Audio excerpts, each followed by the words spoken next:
Assalamualaikum warahmatullahi wabarakatuh. Kami dari kelompok 4 ingin mempresentasikan materi ahli waris. Perkenalkan, nama saya Dani. Sisanya rekan saya ada Gigri, saya Bayu, Saya Dika, Saya Fikar, saya Muhammad Bayu, saya Yogi, saya Arif. Langsung saja ke video presentasinya. Dasar hukum waris. Quran An-Nisa ayat 11. Quran An-Nisa ayat 11 dalam Al-Quran merupakan dasar utama hukum waris Islam yang menetapkan secara jelas bagian ahli waris, terutama anak dan orang tua. Dalam ayat ini dijelaskan bahwa anak laki-laki mendapatkan bagian 2 kali, anak perempuan 2/1. Satu anak perempuan mendapat 1/2 harta. 2 anak perempuan atau lebih mendapat 2/3, sedangkan ibu dan ayah masing-masing mendapatkan 1/6. Jika pewaris memiliki anak, ayat ini menunjukkan bahwa pembagian warisan telah ditentukan langsung oleh Allah Subhanahu wa taala secara adil sesuai tanggung jawab masing-masing, sehingga tidak boleh berubah sembarangan oleh manusia. Quran surat An-Nisa ayat 12. Dalam Al-Quran menjelaskan bagian warisan untuk suami istri serta saudara seibu. Dalam ayat ini diterangkan bahwa suami mendapat 1/2 harta jika istri tidak diterangkan bahwa suami mendapat 1/2 harta jika istri tidak memiliki anak dan 1/4 jika memiliki anak. Sedangkan istri mendapat 1/4 jika suami tidak memiliki anak dan 1/8 jika memiliki anak. Ayat ini juga mengatur bagian saudara seibu jika pewaris tidak memiliki ayah dan anak. Seluruh pembagian dilakukan setelah diselesaikan wasiat dan hutang pewaris, menunjukkan bahwa Islam mengatur warisan secara rinci, tertib dan adil. Quran surat An-Nisa ayat 176 dalam Al-Quran menjelaskan hukum waris bagi orang yang meninggal tanpa meninggalkan anak dan ayah yang disebut kalalah. Dalam ayat ini diterangkan bahwa jika seseorang meninggal dan hanya memiliki 1 saudara perempuan, maka ia mendapat setengah harta. Jika 2 saudara perempuan atau lebih, mereka mendapat 2/3 bersama-sama. Dan jika terdiri dari saudara laki-laki dan perempuan, maka bagian laki-laki adalah 2 kali bagian perempuan. Ayat ini menjadi pedoman penting untuk pembagian warisan dalam kondisi khusus ketika pewaris tidak memiliki keturunan langsung. Syarat-syarat berlakunya waris.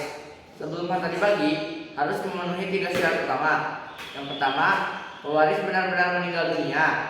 Pewaris harus sudah mati, meninggal secara hakiki, terbukti nyata, ataupun hukmi dinyatakan meninggal oleh pengadilan karena hilang lama. Yang kedua, ahli waris masih hidup. Ahli waris harus masih hidup saat pewaris meninggal, termasuk bayi dalam kandungan. Asalkan ia lahir dalam keadaan hidup, ia tetap berhak mendapatkan warisan. Lalu yang terakhir, tidak ada penghalang waris. Jika ada 3 hal yang menghalangi seorang mendapatkan warisan. Yang pertama, membunuh. Quran surat An-Nisa ayat 176 dalam Al-Quran menjelaskan hukum waris bagi orang yang meninggal tanpa meninggalkan anak dan ayah yang disebut kalalah. Dalam ayat ini diterangkan bahwa jika seseorang meninggal dan hanya memiliki 1 saudara perempuan, maka ia mendapat setengah harta. Jika 2 saudara perempuan atau lebih, mereka mendapat 2/3 bersama-sama. Dan jika terdiri dari saudara laki-laki dan perempuan, maka bagian laki-laki adalah 2 kali bagian perempuan. Ayat ini menjadi pedoman penting untuk pembagian warisan dalam kondisi khusus ketika pewaris tidak memiliki keturunan langsung. Syarat-syarat berlakunya waris. Sebelum harta dibagi, harus memenuhi 3 syarat utama. Yang pertama, pewaris benar-benar meninggal dunia. Pewaris harus sudah mati, meninggal secara hakiki, terbukti nyata, ataupun hukmi dinyatakan meninggal oleh pengadilan karena hilang lama. Syarat-syarat berlakunya waris. Yang kedua, ahli waris masih hidup. Ahli waris harus masih hidup saat pewaris meninggal, termasuk bayi dalam kandungan, asalkan ia lahir dalam keadaan hidup. Ia tetap berhak mendapatkan warisan. Selanjutnya, ketiga, tidak ada penghalang waris. Ada 3 hal yang menghalangi seorang mendapatkan warisan. Yang pertama, membunuh pewaris. Pelaku tidak berhak mendapat warisan sama sekali. Yang kedua, berbeda agama. Non-muslim tidak mewarisi muslim, begitu pula sebaliknya. Yang ketiga, perbudakan. Budak tidak berhak mendapatkan warisan konteks historis. Selanjutnya kewajiban sebelum harta dibagi. Pertama, biaya pengurusan jenazah. Kedua, melunasi hutang pewaris jika ada. Semua hutang pewaris wajib dilunasi terlebih dahulu dari harta peninggalannya, termasuk hutang kepada manusia dan hutang kepada Allah seperti zakat yang belum dibayar, kafarat dan lain-lain. Lalu hukumnya wajib dan tidak boleh diabaikan dalam kondisi apapun. Ketiga, melaksanakan wasiat. Wasiat adalah pesan pewaris semasa hidup tentang penggunaan hartanya setelah meninggal. Wasiat hanya boleh dilaksanakan maksimal 1/3 dari total harta. Lalu wasiat tidak boleh diberikan kepada ahli waris yang sudah mendapat bagian warisan. Jika wasiat melebihi 1/3 harus mendapat persetujuan semua ahli waris. Yang keempat, barulah harta dibagi ke ahli waris.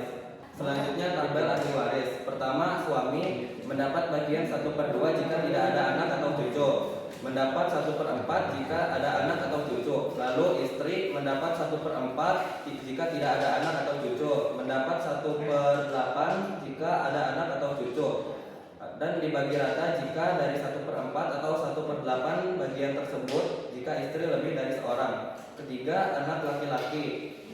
Pertama, asobah sendirian atau bersama zawil furud 2 kali bagian anak perempuan jika ada anak laki-laki dan anak perempuan, lalu dibagi rata jika anak laki-laki lebih dari seorang. Yang keempat, anak perempuan 1/2 jika anak perempuan hanya seorang, mendapat 2/3 jika anak perempuan lebih dari seorang atau dibagi rata.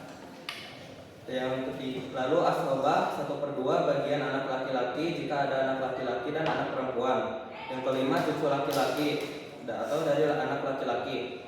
Pertama, 0 ada anak laki-laki. Lalu asobah sendirian atau bersama zawil furud 2 kali bagian cucu perempuan jika ada cucu laki-laki dan cucu perempuan, lalu dibagi rata jika cucu laki-laki lebih dari seorang. Yang keenam, cucu perempuan atau dari anak laki-laki.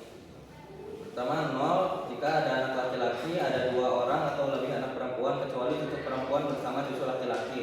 Mendapat 1/2 jika cucu perempuan hanya seorang, mendapat 2/3 jika cucu perempuan lebih dari seorang, dibagi rata 1/6 jika cucu perempuan bersama anak perempuan.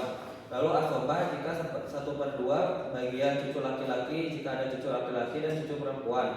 Yang ketujuh, ayah mendapat 1/6 jika ada anak laki-laki atau cucu laki-laki, mendapat 1/6 dan sisa jika ada anak perempuan atau cucu perempuan. Mendapat 2/3 jika ahli waris hanya ayah dan ibu, mendapat 2/3 dari sisa jika setelah dikurangi hak istri atau suami jika ada istri atau suami dan ibu. Lalu asobah jika tidak ada ahli waris lainnya. Yang kedelapan, ibu mendapat 1/6 jika ada anak atau cucu 2 orang atau lebih saudara, mendapat 1/3 jika ahli waris hanya ibu atau ayah dan ibu. Lalu mendapat 1/3 dari sisa setelah dikurangi hak istri atau suami jika ada istri atau suami dan ayah. Lalu yang ke-9, kakek mendapat 0 jika ada ayah, mendapat 1/6 jika ada anak laki-laki atau cucu laki-laki, mendapat 1/6 dan sisanya jika ada anak perempuan atau cucu perempuan, mendapat sisanya jika tidak ada anak atau cucu tetapi ada ahli waris lainnya. Lalu asobah jika tidak ada ahli waris lainnya.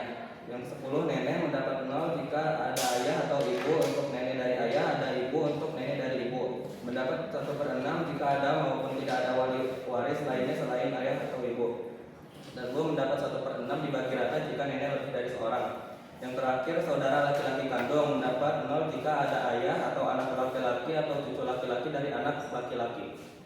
Istilah-istilah penting dalam pada hijab terhalang. Hijab artinya seseorang terhalang mendapatkan warisan karena ada ahli waris lain yang lebih dekat hubungannya dengan pewaris. Contohnya seperti saudara laki-laki terhijab oleh anak laki-laki, cucu terhijab oleh anak, kakek terhijab oleh ayah. Hijab irman terhalang sama sekali, tidak dapat warisan apapun. Hijab nuksan, bagiannya kurang tapi masih mendapat warisan. Aul, menaikkan angka pembagi. Aul terjadi ketika jumlah semua bagian ahli waris melebihi harta yang ada, sehingga angka pembaginya harus dinaikkan agar semua mendapat bagian secara proporsional. Semua bagian dikurangi secara adil dan merata sesuai proporsi. Rad, mengembalikan sisa harta. Rad adalah kebalikan dari aul. Rad terjadi ketika setelah semua ahli waris mendapat bagiannya, masih ada sisa harta dan tidak ada asabak pewaris sisa. Sisa harta ini dikembalikan kepada ahli waris secara proporsional sesuai bagian mereka. Selanjutnya, perhitungan warisan ilmu. Faraj secara bahasa berasal dari kata Arab far, yang artinya sesuatu yang diwajibkan atau bagian yang sudah ditentukan.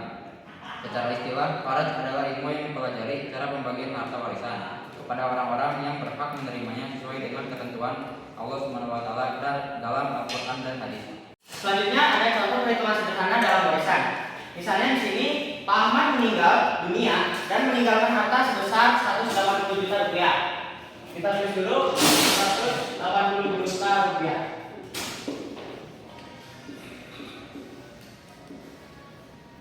Dan ahli warisnya Pak Ahmad memiliki satu istri, satu anak laki-laki dan satu anak perempuan. Sesuai tabel yang sudah dijelaskan, istri mendapat 1/8 karena ada anak. Jadi kita tinggal hitung 1/8 dari 180 juta rupiah. Ini berarti 180 juta dibagi 8 hasilnya sekitar 22.500.000. 500.000 rupiah. Berarti sekarang kita tinggal hitung sisa hartanya 180 juta dikurangi 22.500.000.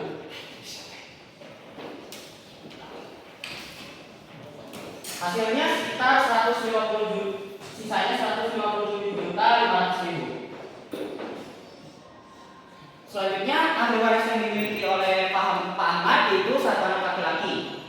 Pertama, sisanya itu dibagi untuk anak-anaknya dengan perbandingan 2:1 seperti dalam Al-Quran, yaitu laki-laki dibanding perempuan 2:1. Pertama kita hitung anak laki-laki yaitu 2/3 dari sisa hartanya yaitu 197.500.000. Berarti 2/3 dikali 157.500.000. Pertama kita kalikan dulu 2 dikali 157.500.000 hasilnya sekitar 315 juta. Tinggal dibagi 3. 315 juta dibagi 3 hasilnya sekitar 105 juta.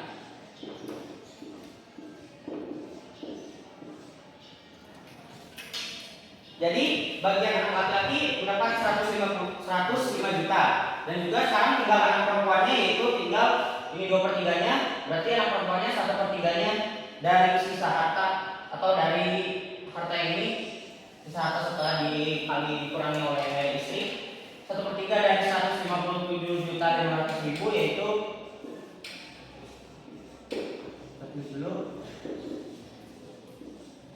berarti 157.500.000 dibagi 3 yaitu hasilnya sekitar 52.500.000.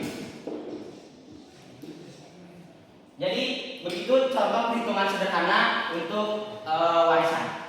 Selanjutnya ada warisan dalam perspektif Islam kayak gimana sih? Ada warisan adalah kebiasaan turun-temurun dalam masyarakat yang mengatur cara pembagian harta peninggalan.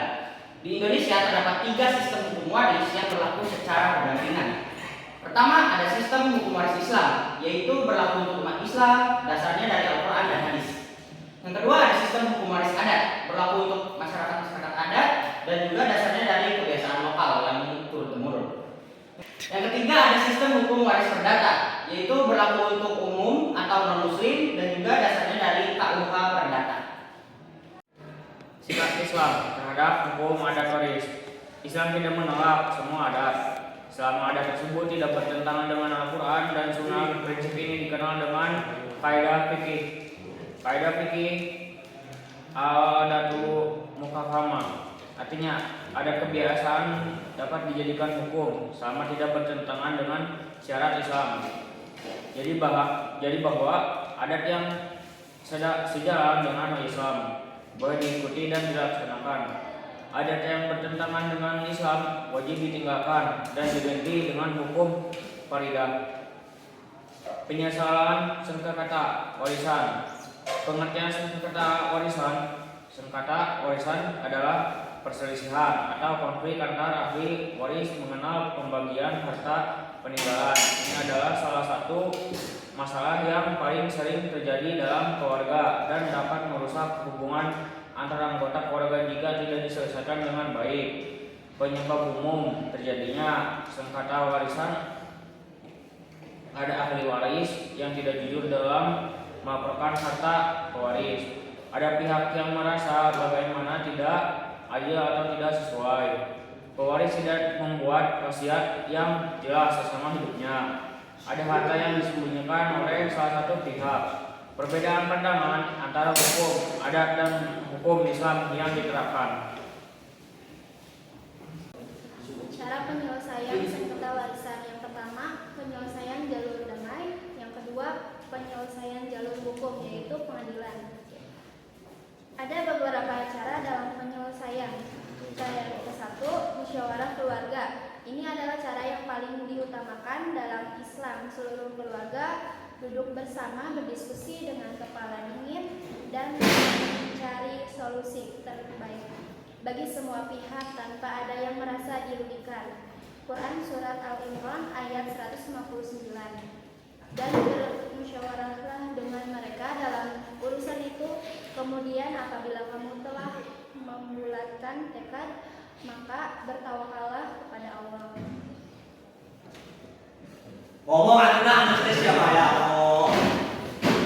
Ayo lanjut.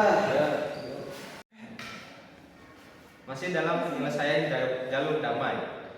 Yang cara kedua, perdamaian atau suil. Suil artinya damai. Dalam konteks waris, suil adalah ketika ahli waris saling merelakan atau melepaskan bagian warisannya pada ahli waris lain atas dasar kesukarelaan penuh, bukan paksaan. Contohnya, seorang anak laki-laki secara hukum mendapat bagian 2 kali lipat dari saudara perempuannya. Namun karena saudara perempuannya sangat membutuhkan, ia dengan ikhlas mengikhlaskan sebagian bagiannya. Ini hukumnya boleh dan bahkan sangat dianjurkan dalam Islam karena mencerminkan kasih sayang antar sesama. Syarat suil adalah sah secara hukum Islam. Yang pertama, harus sukarela, tidak ada paksaan dari pihak manapun. Yang kedua, semua pihak sudah dewasa dan berakal sehat. Yang ketiga, tidak ada penipuan atau manipulasi dalam prosesnya. Lalu yang cara kedua adalah cara penyelesaian lewat jalur hukum. Jika semua cara damai sudah dicoba dan gagal, maka jalur terakhir adalah pengadilan. Ini adalah upaya paling akhir setelah semua cara kekeluargaan telah ditempuh.